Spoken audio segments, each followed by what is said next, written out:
18절로 21절의 말씀을 다 같이 한 음성으로 봉독하시겠습니다. 너희는 이전 일을 기억하지 말며 옛날 일을 생각하지 말라. 보라, 내가 새 일을 행하리니 이제 나타낼 것이라. 너희가 그것을 알지 못하겠느냐? 반드시 내가 광야에 길을, 사막에 강을 내리니 장차 들짐승 곧 승냥이와 타조도 나를 존경할 것은 내가 광야에 물을, 사막에 강들을 내어 내 백성 내가 택한 자에게 마시게 할 것이라.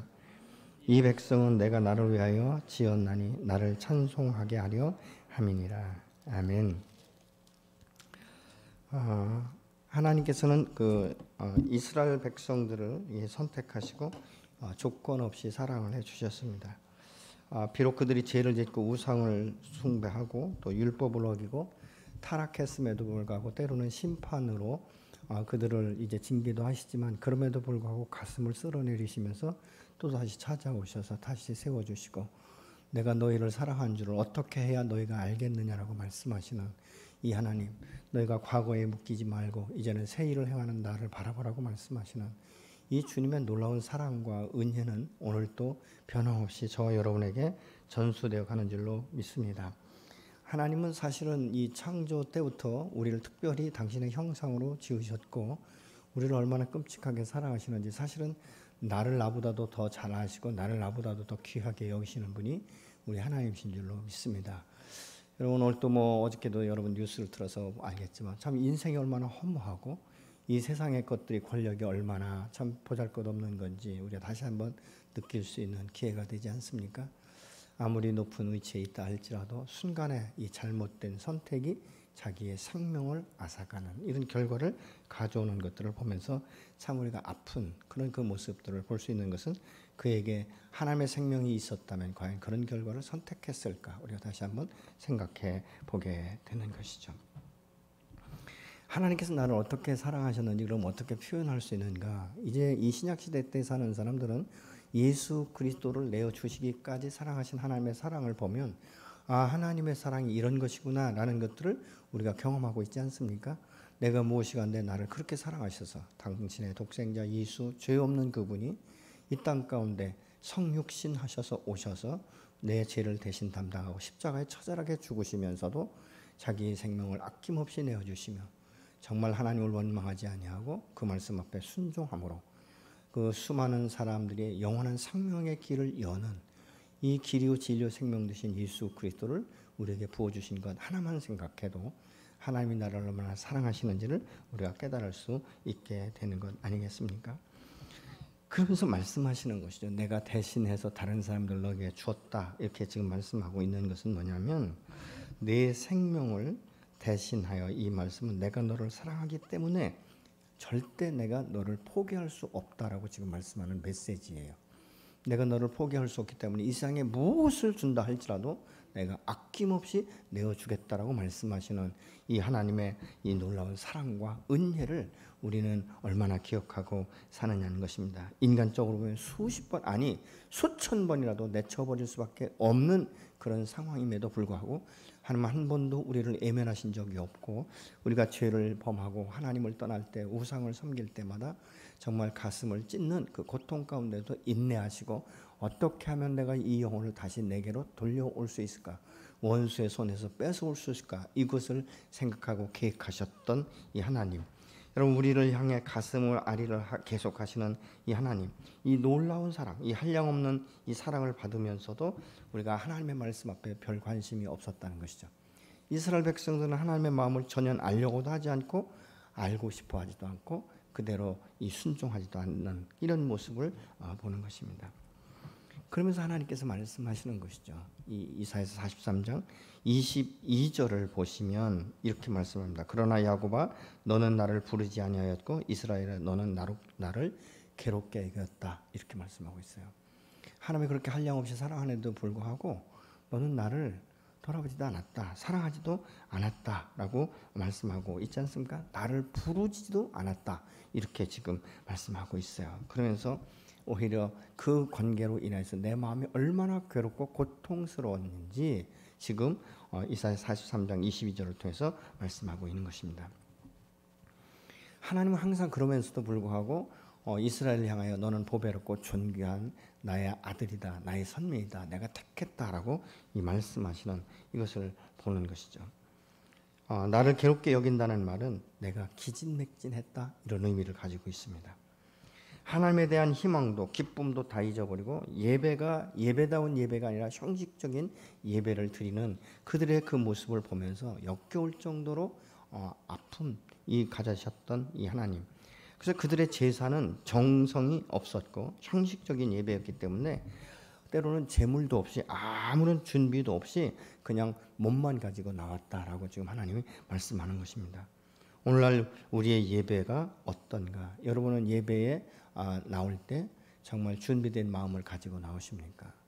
우리가 준비된 마음을 가지고 나오지 않는다면 사실은 그 예배는 긴장감도 없고 기대감도 없고 말씀의 이 뜻도 별로 그렇게 내 마음 가운데 탐탁지 않게 받아들일 수밖에 없는 이 형편이지 않습니까? 사람이 아무리 부모가 옳은 말을 해도요, 아이들이 듣지 않기로 결정을 하면 그냥 우의독경 아니겠습니까? 그냥 소 귀에 경을 읽는 것과 다를 바가 없이 또 잔소리 시작되었구나.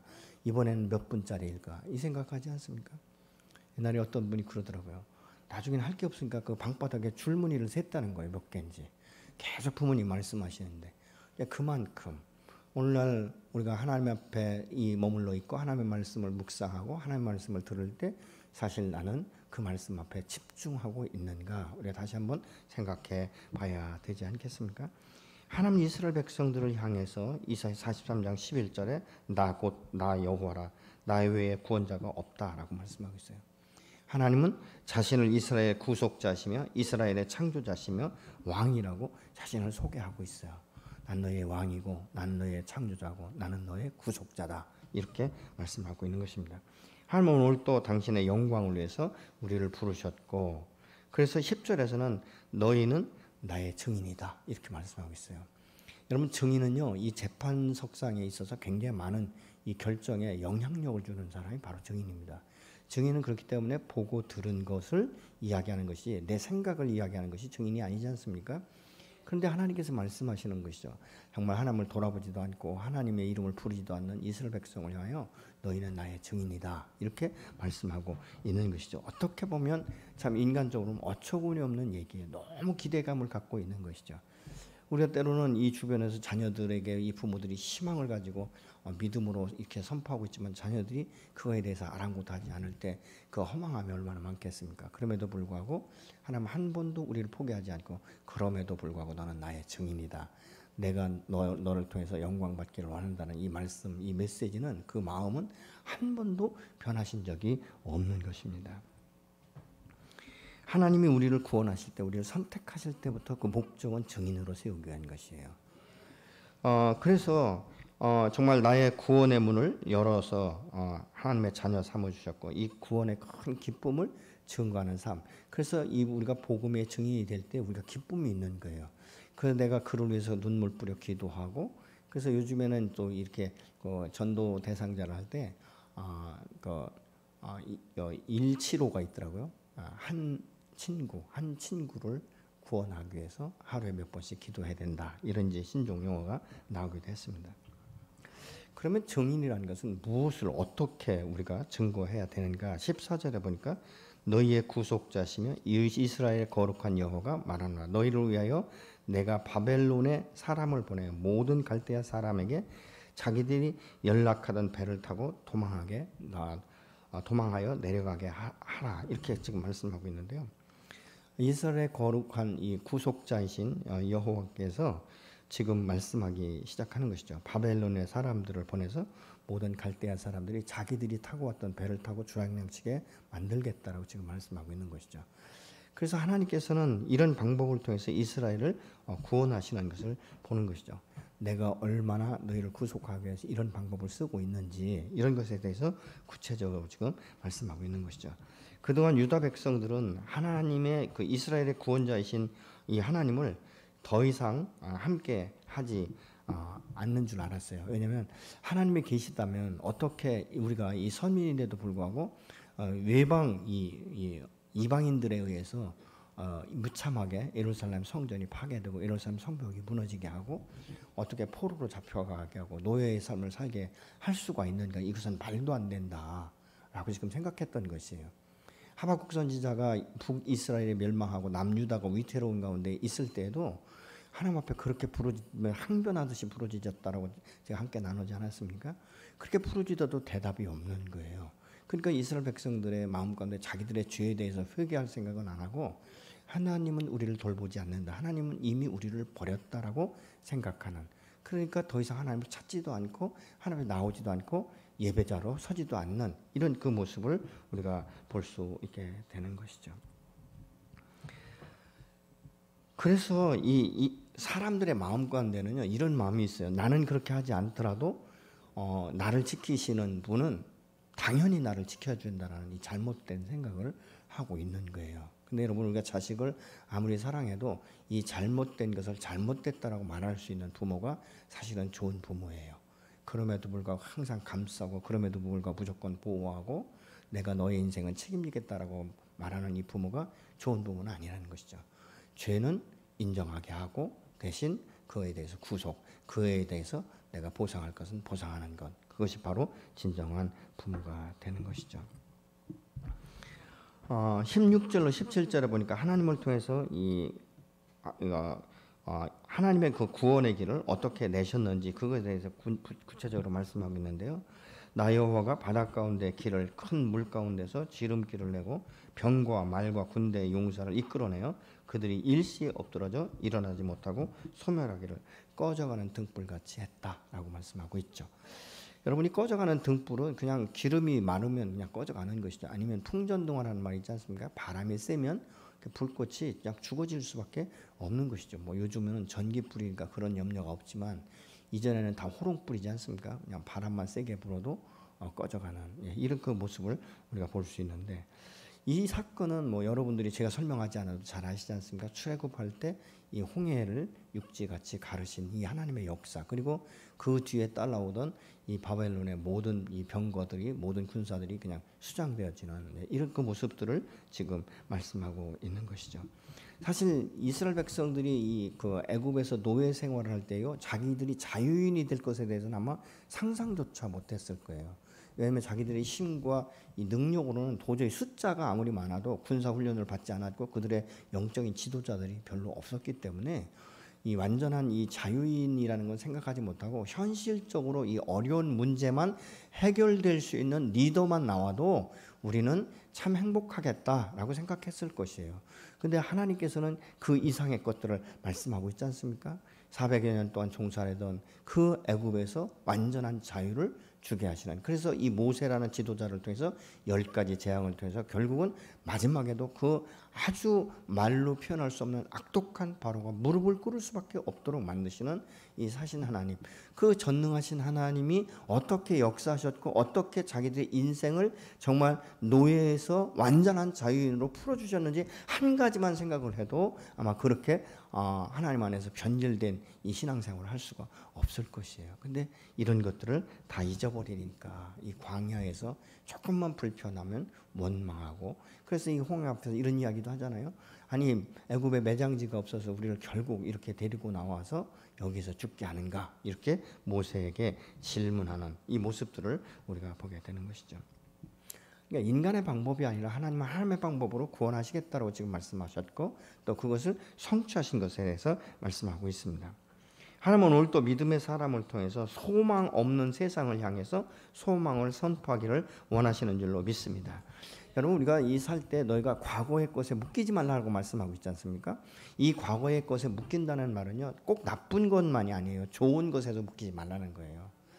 우리가 이 남자들 같은 경우는 모이면 군대 얘기를 할 때 자기가 얼마나 뭐 어려운데 그런데도 내가 얼마나 잘 버텼는지, 그러면서 이제 그 가운데서 이 못 버텼던 이런 사람들에 대해서 이야기를 자주 해요. 그런데 또 갈래? 그러면 다시 간다는 사람 아직까지 제가 본 적은 없습니다.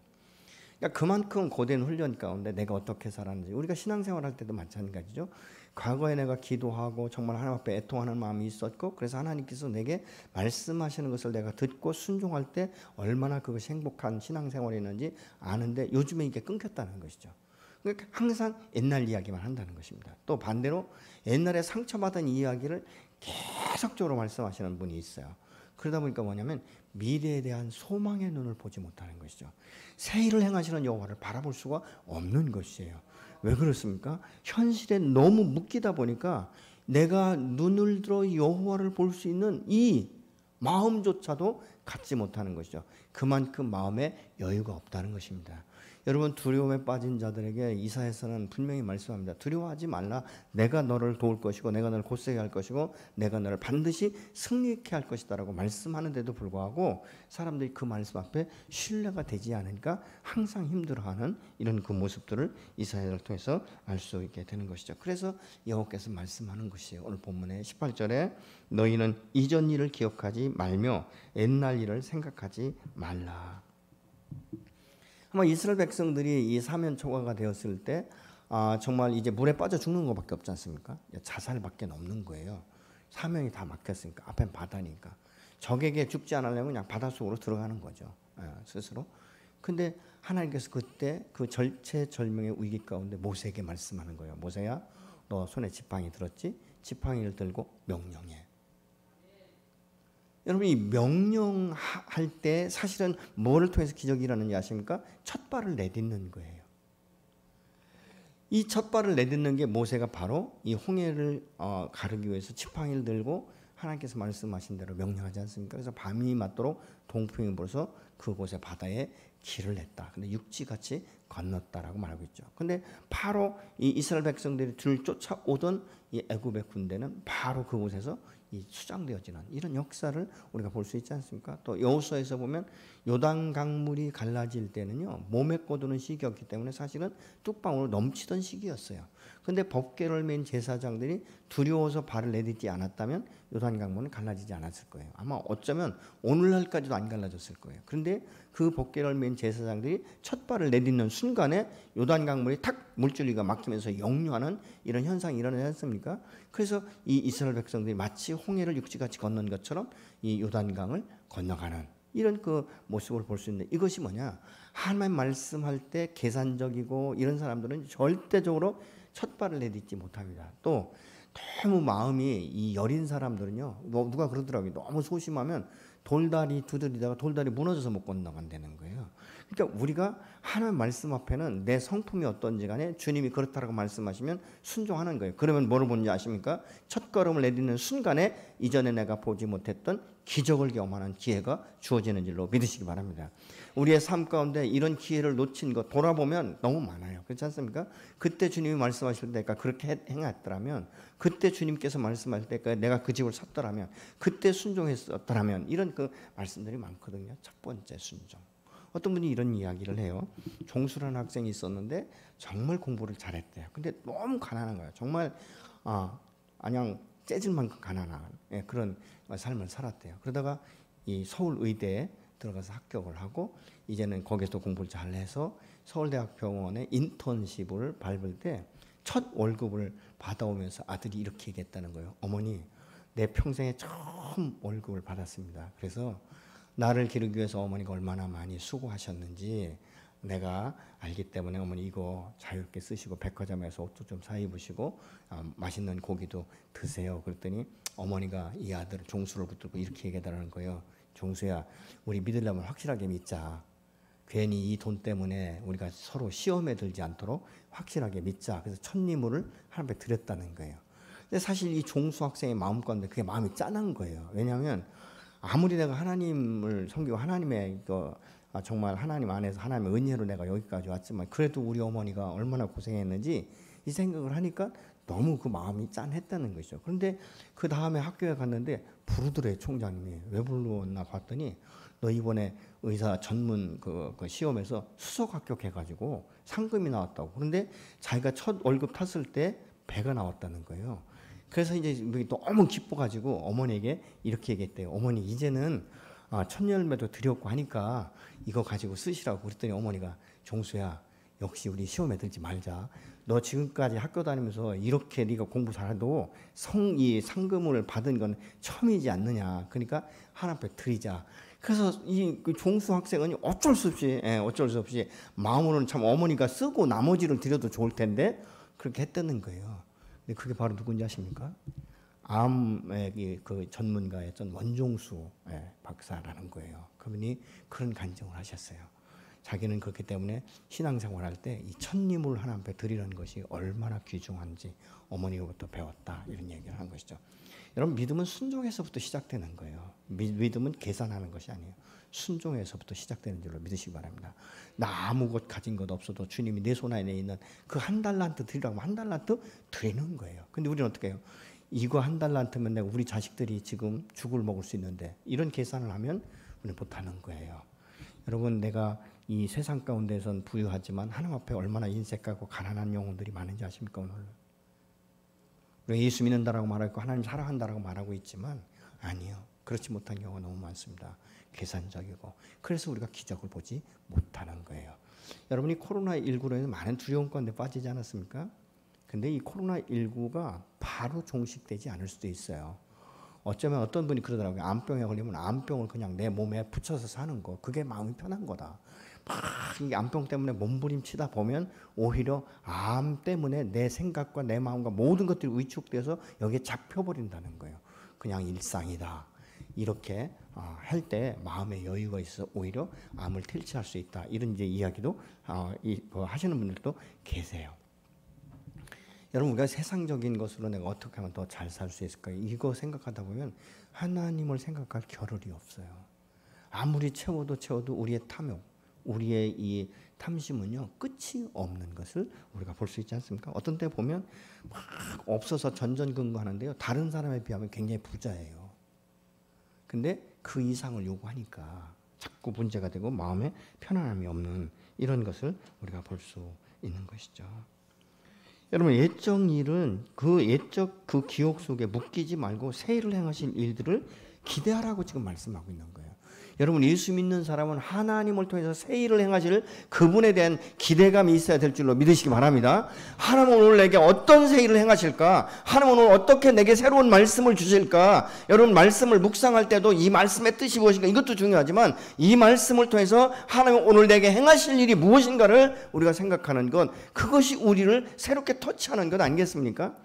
여러분, 그래서 우리가 기도의 응답은 많은 것에 대해서 하나님의 음성을 듣는 것도 중요하지만 더 중요한 것은 한 말씀 앞에 순종을 통해서 역사하신 하나님을 경험하는 거예요. 그래서 이 경험을 통해서 우리의 믿음이 자꾸만 이렇게 커가는 것들을 우리가 보게 되는 것 아니겠습니까?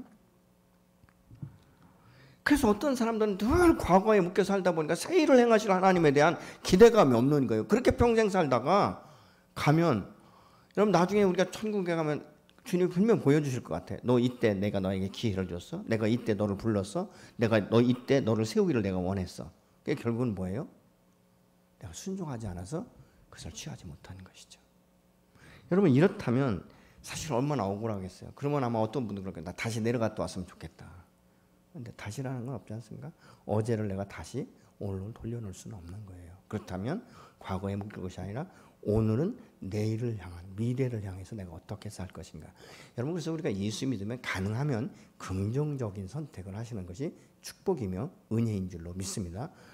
똑같은 문제를 가지고, 제가 이렇게 보니까요, 사람을 미워하기 시작하면 내가 그에게 묶여가지고요, 내 안에 분노만 일어나지 아무도 내 마음 알아주는 사람이 없더라고요. 결국 뭐예요? 풀어주는 거예요. 어떻게? 하나님 앞에 위임하는 것이죠. 19절에 보니까 보라, 내가 새 일을 행하리니 이제 나타낼 것이다. 너희가 그것을 알지 못하겠느냐? 반드시 내가 광야의 길을, 사막에 강을 낸다. 여러분이 사막과 같은 이 광야는요, 바람 한 번만 세게 불어버리면요, 길이 없어져 버려요. 그리고 평지가 그냥 구름처럼 모래밭이 쌓여버리는 거예요. 길이 없는 거예요. 그러니까 이 사막을 가는 사람들이 굉장히 두려운 게 그거 아니겠습니까? 이 태풍이 몰아쳐버리면 있던 길도 없어지고 갑자기 막 산이 생기고 막 이러다 보니까 너무 힘든 거예요. 근데 그럼에도 불구하고 하나님은 새로운 길을 내겠다는 거예요. 그래? 그 구름이 생겨? 그 위로 내가 길을 내면 되지 라고 말씀하시는 분이 나의 하나님이신 줄로 믿으시기 바랍니다. 새 일을 행하리니 이 말씀은요, 새 일을 언젠가 내가 행하게 될 것이다 이게 아니라 현재 진행형인 거예요. 나는 지금 내가 기도하는 순간부터 네가 아멘이라고 말하는 이 전부터 내가 움직이기 시작했다라고 지금 말씀하고 있는 거예요. 그래서 이 본문을요, 공동 번역은 이렇게 말합니다. 보아라, 내가 이제 새 일을 시작하였다 이렇게 말씀하고 있어요. 이 공동 번역에서 새 일을 시작했다라고 이미 말씀하고 있는 거예요. 여러분, 하나님의 일은 이미 시작된 줄로 믿으시기 바랍니다. 여러분, 우리가 다니엘서를 보면 다니엘이 기도할 때 이미 하나님께서 기도할 때 천사를 보내시지 않습니까? 근데 중간에 막혀서 21일 동안 내가 오지 못했는데 미가엘 천사가 와서 도와줌으로 내가 지금 왔다 이렇게 말씀하고 있는 거예요. 때로는 우리가 기도의 응답이 좀 늦어지는 것뿐이지 기도의 응답이 없는 것이 아니라는 것입니다. 아멘.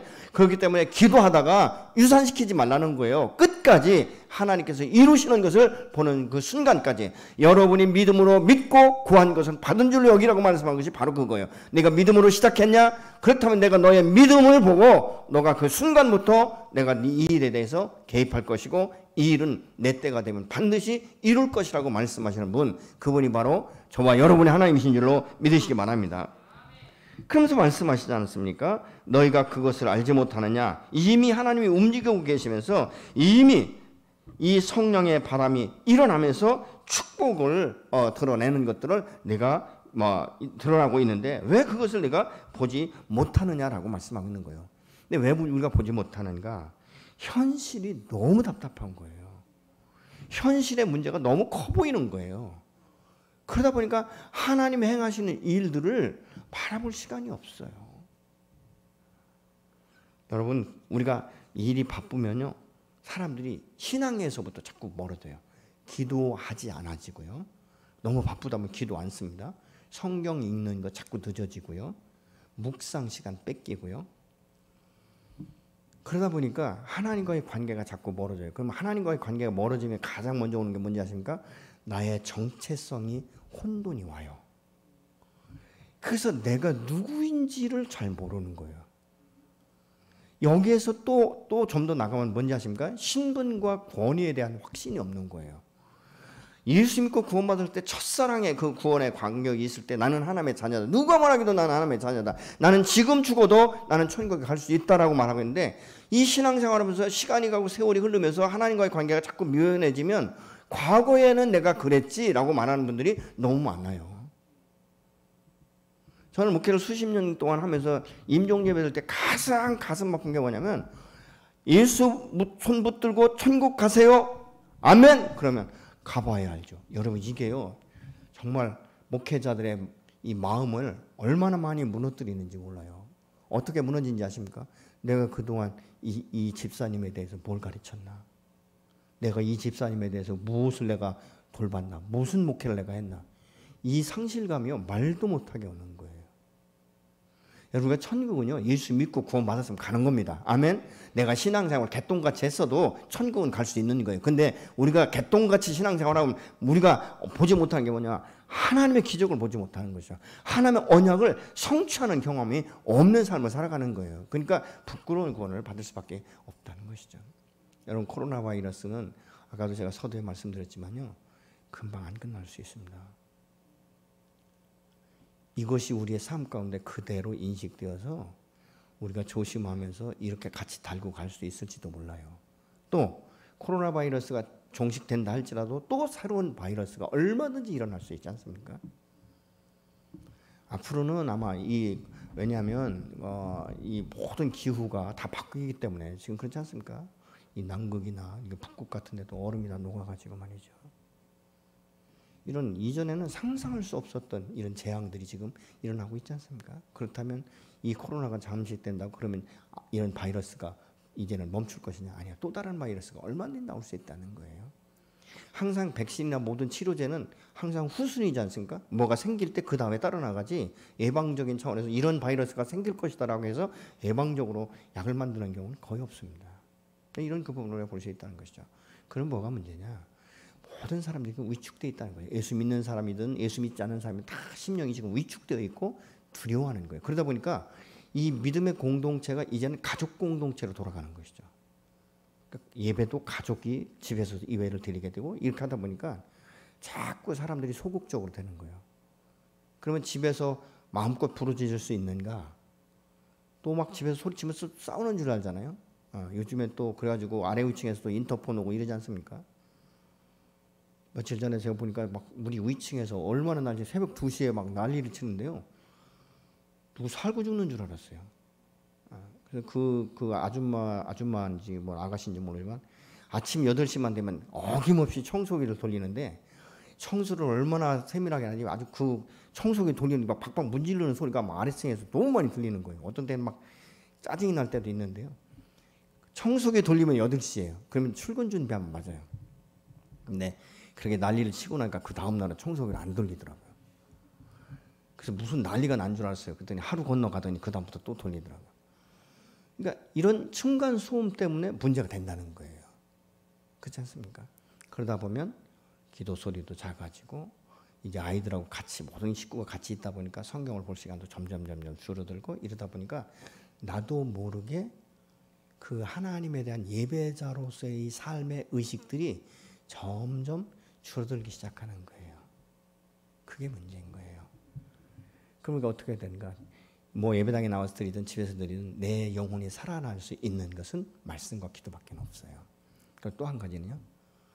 우리가 지금 이렇게 기도회를 온라인으로도 하고 오프라인으로도 하지 않습니까? 그러면 온라인 예배 드릴 때 자기 옆에 있는 사람들, 이 위축된 사람들, 이 두려워하는 사람들에게 이것을 가르쳐줘서 함께 말씀을 들을 수 있도록, 그래서 그들이 그 안에서 새로운 소망을 가질 수 있도록 그렇게 연결시켜 주는 거예요.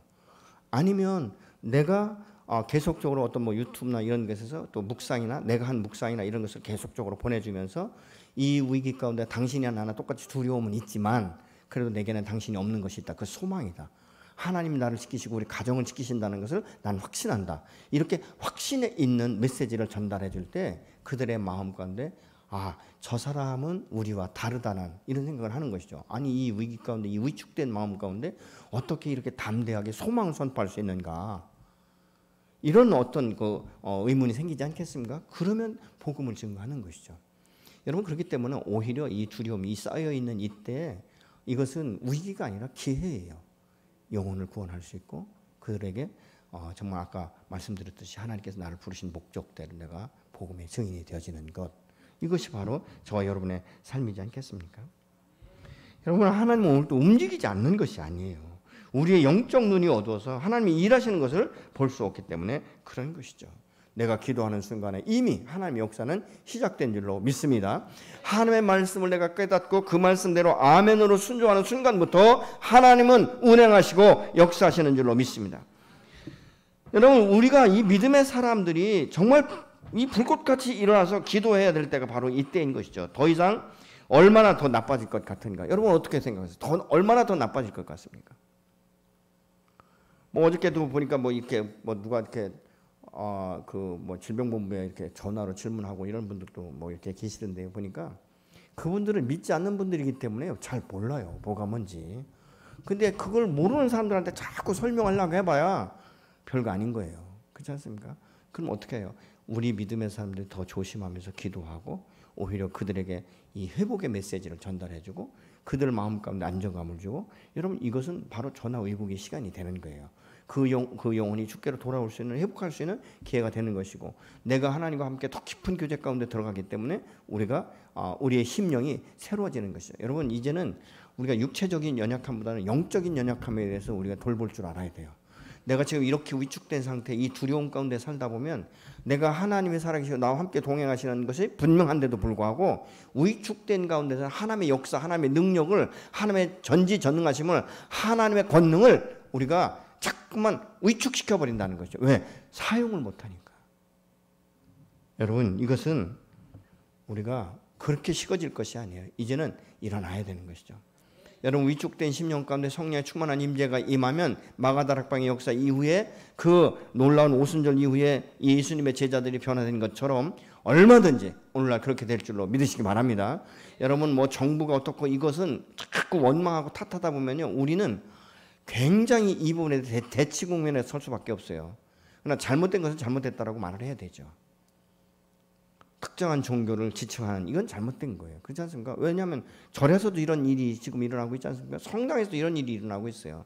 근데 여러분 사실 교회에서 이것이 원인 제공한 교회는 별로 없어요. 다 외부에서, 그죠? 외부에서 그들이 직장에서 옮겨가지고 와서 교회 안에 와서 퍼뜨려진 건 있어도 교회 자체적으로 퍼져나간 건 거의 없어요. 그럼에도 불구하고 이런 일이 일어나지 않습니까? 아까도 그 네이버에 검색하면서 보다 보니까 이상민 의원, 대전에 유성에서 이상민 의원이 차별금지법을 발의해서 100명 이상의 동의를 얻겠다는 거예요. 반드시 이번에 통과시키겠다는 거예요. 저 깜짝 놀랐어요. 근데 거기에 전에는 국회의장인 이 박병석 의원도 그거에 대해서 앞장섰던 사람 중에 하나라는 거예요.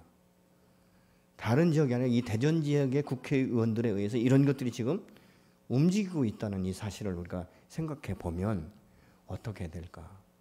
전 그런 생각 못했는데 아까 그걸 보면서 이제 이상민 의원에서 기도해야 되겠다. 나는 그 사람하고 별로 한 번도 만나 대화는 해봤네요. 대화는 해봤지만 그렇게 친한 사이도 아닌데 깜짝 놀랐어요. 박병석 의원도 그렇고요. 야, 이건 아니다. 그들의 영혼을 놓고 우리가 기도해야 될 때가 된 것 같아요. 그리고 이 차별금지법은 코로나보다 더 무서운 거예요. 그렇기 때문에 이 부분에 대해서 여러분 기도하시고 또 기회가 돼서 무슨 서명하게 되면 제가 다시 교회 앞에 광고를 하겠습니다.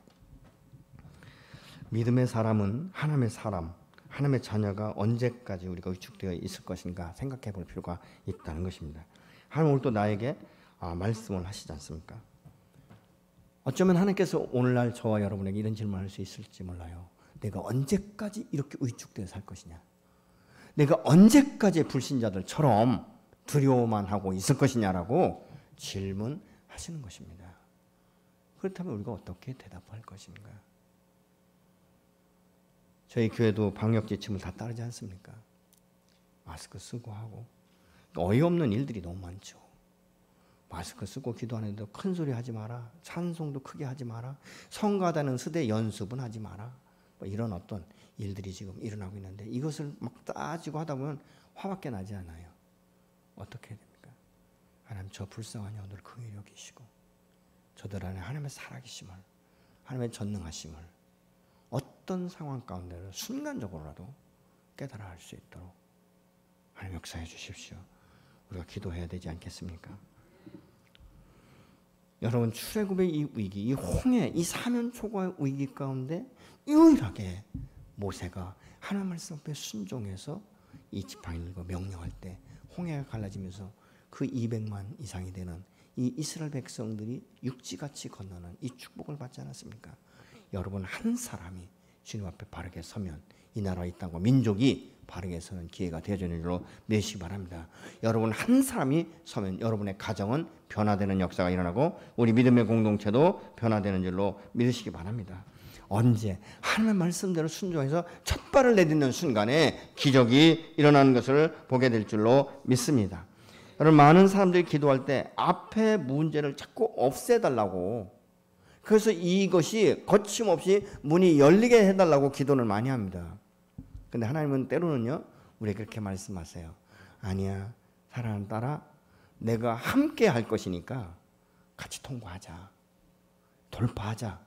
내가 언제까지 이 앞에 있는 이것으로 인하여서 이 환난과 이 역경과 이 환경으로 인해서 자꾸 우회해서 돌아가기만 할 것이냐? 언제까지 그렇게 연약한 신앙생활 할 것이냐? 내가 너와 함께 할 것이기 때문에 돌파하자라고 말씀하는 거예요. 사망의 음침한 골짜기로 다닐지라도 해를 받지 않는 것은 그때도 주께서 함께 하심이라고 말했던 다윗의 고백처럼 오늘날도 우리가 환경을 돌파하게 하시는 하나님은 나와 함께 하시는 줄로 믿으시기 바랍니다. 그가 의의 오른팔로 붙드시고 나를 권능의 손으로 일으키시며 내 무릎을 곧세게 하시는 것이에요. 여러분 38년 된 환자가 어떻게 예수님의 말씀 한마디에 일어날 수 있습니까? 순종인 것이에요. 그 말씀이 믿어진 것이에요. 38년 동안 아무도 자기를 도울 길이 없고 물이 요동하는 그 속에 자기를 넣어줄 사람이 없다라고 말하는 그에게 내가 일어나 걸고 내 자리를 들고 걸어가러 갈 때 믿음으로 그가 첫 발을 내디디니까 일어나서 걷는 이런 역사가 일어나지 않습니까?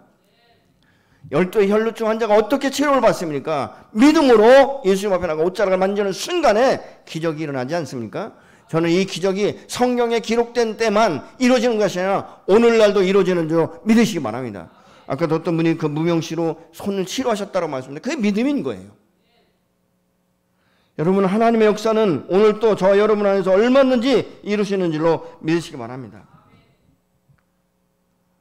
내가 순종할 때 하나님은 새 일을 이루세요. 20절에 보니까 장차 들짐승 곧 승냥이와 타조도 나를 존경할 것은 내가 광야에 물을 사막에 강들을 내어서 내 백성 내가 택한 자에게 마시게 하리라. 하나님께서 우리의 모든 갈급한 것들을 채우시고 넉넉하게 하시는 줄로 믿습니다. 하나님의 내신 길을 갈 때 광야 같다 해도 곳곳에 하나님의 샘물이 있기 때문에 목마르지 않는 것이죠. 곳곳에 오아시스가 있는 것이죠. 여러분, 이스라엘 백성이 출애굽했을 때 마라의 쓴 물을 그냥 나무 꺾어서 집어넣으라고 말씀했는데 순종하니까 단물로 바뀌지 않습니까?